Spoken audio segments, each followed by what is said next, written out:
गुणांची असते, आपल्या शक्तिस्थानाची असते, आपल्या दुर्बलतेची असते, आपल्या रागाची, लोभाची, द्वेषाची, अहंकाराची, मानाची आणि अपमानाची सुद्धा असते. अशीच काहीच एक सीमारेषा आपल्या पुरातन काळापासून आपल्याला माहीत आहे, ती म्हणजे लक्ष्मण रेषा होय.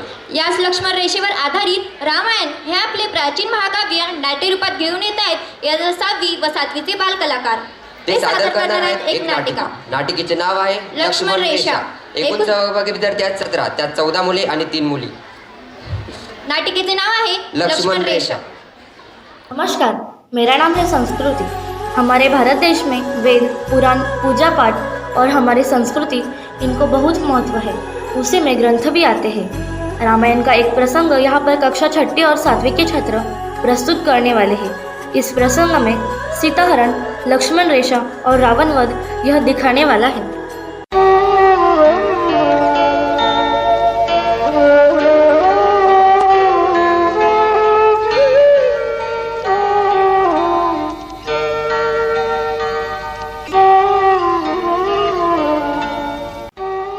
आर्यपुत्र, आर्यपुत्र, लक्ष्मण भैया, आइए, जल्दी आइए।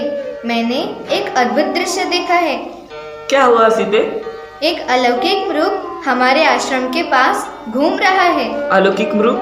हाँ। कहाँ? आइए, जल्दी आइए स्वामी, जल्दी आइए। देखिए वो अनोखा हिरन। ऐसा विचित्र मृग देखा है कभी? उसके सींग देखिए, लगता है सोने के है। उसकी खाल भी सुनहरी है। सचमुच अद्भुत है, विलक्षण है। देखा लक्ष्मण? देख रहा हूँ भैया। स्वामी, इसे किसी भी प्रकार पकड़ लीजिए ना, कितना मनभावन मृग है। इसे पकड़कर क्या करोगी कल्याणी? इसे अयोध्या ले जाएंगे। इसे देखते ही सब चकित रह जाएंगे। तो जाइए ना, इसे पकड़कर ले आइए। लक्ष्मण, तुम्हारी भाभी की इच्छा पूर्ण करनी ही पड़ेगी। वास्तव में ये है भी बहुत सुंदर। भैया, इसके प्रति भाभी का मोह हमें किसी संकट में न डाल दे। मुझे तो ये स्वर्ण मृग माया जैसे जान पड़ता है। यह प्रकृति के विरुद्ध है, यह असंभव है। इस सृष्टि में असंभव कुछ भी नहीं है लक्ष्मण। परंतु भैया, जो प्रकृति के विरुद्ध है। प्रकृति के विरुद्ध कुछ भी नहीं होता लक्ष्मण।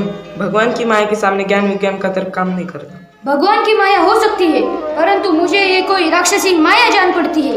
ओहो, आप दोनों भाई इसी तरह तर्क करते रहेंगे तो इतने में वो हिरन भाग जाएगा।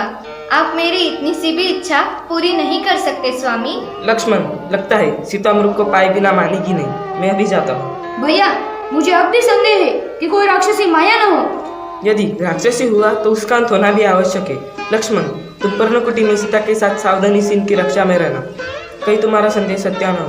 मैं जानकी की इच्छा पूर्ण करने के लिए इस वर्ण मृग के पीछे जाता हूँ। लेकिन सावधान लक्ष्मण, वन में कई राक्षस घूमते रहते हैं, इसलिए इसे किसी भी स्थिति में सीता को अकेले मत छोड़ना। जो आज्ञा भैया।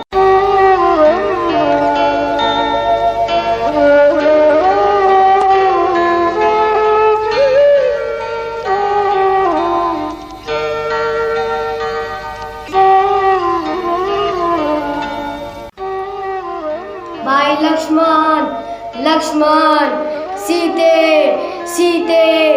लक्ष्मण, तुमने सुना?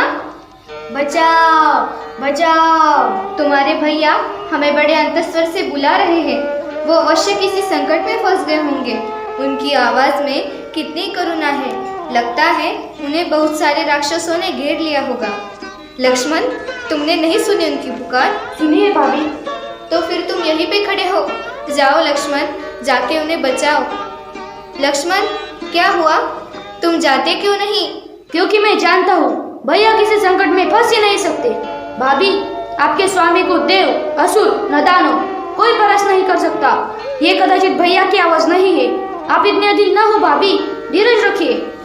जिसका पति संकट में हो और सहायता के लिए पुकार रहा हो, उसे तुम धीरज रखने की बात कर रहे हो लक्ष्मण? भाभी, आप ऐसी बातें न कहिए। आप नहीं जानते आप क्या कह रहे हैं। मैं अच्छी तरह से जानती हूँ मैं क्या कह रही हूँ। क्या तुम्हारे भाई के लिए तुम्हारा कोई कर्तव्य नहीं है? मेरा एक ही कर्तव्य है, अपने बड़े भाई श्री राम की आज्ञा का पालन करना। और वो मुझे कह गए हैं कि मैं आपकी रक्षा के लिए यही रहूं। इसलिए मैं आपको किसी भी स्थिति में अकेला छोड़कर नहीं जा सकता। लक्ष्मण, अगर उन्हें कुछ हो गया तो मैं एक पल भी जीवित नहीं रह सकती।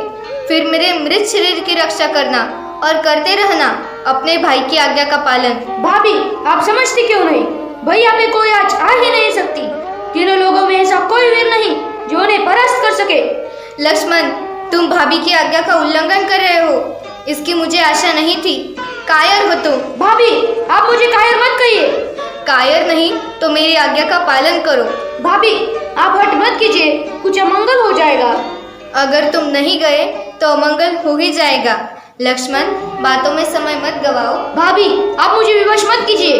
बातें ना करो, कर्म करो लक्ष्मण। अच्छी बात है, आपकी आज्ञा का पालन करने के लिए आज पहली बार लक्ष्मण अपने प्रभु श्री राम की आज्ञा का उल्लंघन करता है। आप कुटिया में चली जाइए। भैया, मुझे क्षमा करना।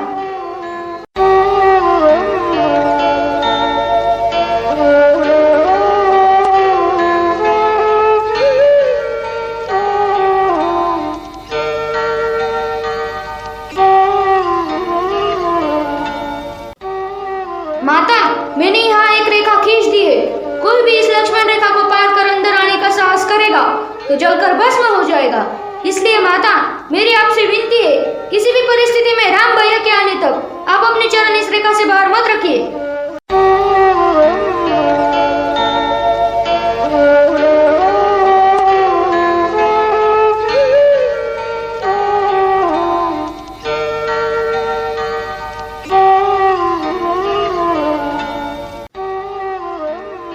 भिक्षाम देहि, भिक्षाम देहि, भिक्षाम देहि।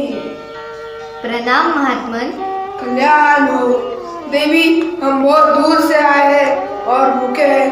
तुम्हारी कुटिया देखकर इस आशा से आए हैं कि हमें कुछ खाने को मिल जाएगा। अवश्य महात्मन, आप यहीं पर ठहरिए, मैं आपके लिए भोजन लाती हूँ। देवी, हम यात्रा से थक गए हैं, हमें विश्राम की भी आवश्यकता है। क्षमा करें, इस समय मेरे पति कुटिया में नहीं है, इसलिए मैं आपका स्वागत नहीं कर सकती। परंतु कृपा करके आप वहीं पर ठहरिए, मैं आपके लिए भोजन लाती हूँ।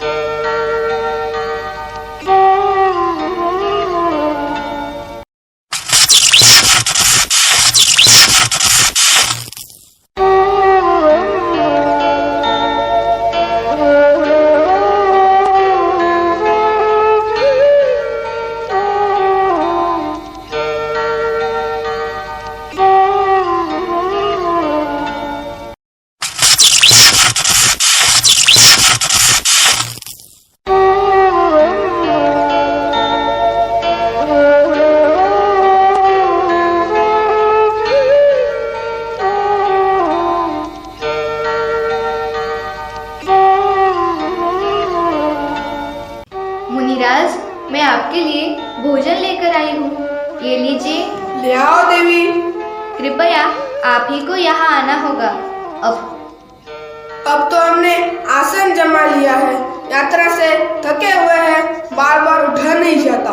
जो कुछ देना है यही ले आओ। भगवान, मैं इस सीमा के बाहर नहीं आ सकती, आप ही को कष्ट करना होगा। देवी, तुम आर्य कन्या नहीं लगती। द्वार पर आए अतिथि भगवान का रूप होते हैं और तुम हमारा तिरस्कार कर रही हो। नहीं नहीं अतिथि देवता, मेरे वहां न आने का कारण आपका तिरस्कार करना नहीं है। वास्तव में मेरे देवर मेरी सुरक्षा के लिए एक सीमा की रेखा खींच कर गए हैं और अपनी शपथ देकर कह गए हैं, मर्यादा की सीमा को त्याग कर बाहर न जाना। इसलिए मैं आपका स्वागत नहीं कर सकती। कृपा करके मेरी बात का बुरा न मानिए।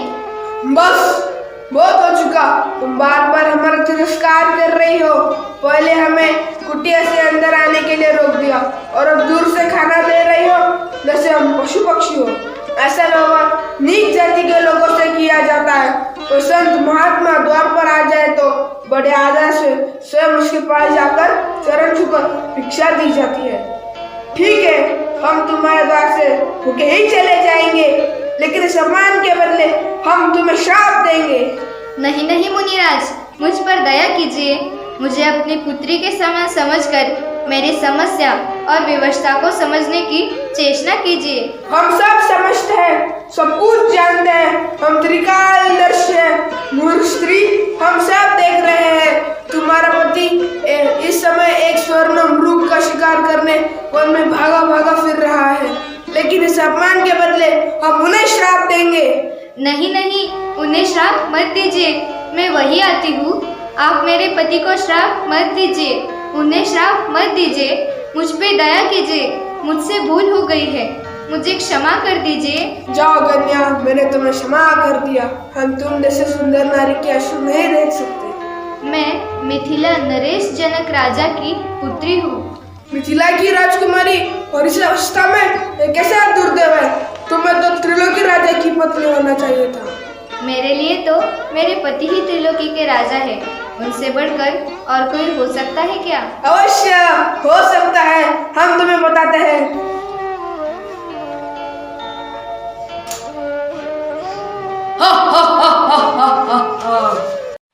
नहीं नहीं, बचाओ बचाओ, नहीं नहीं, बचाओ बचाओ। यहाँ तक हमने देखा और उसके आगे श्री राम और लक्ष्मण दोनों भाई माता सीता की खोज में निकलते।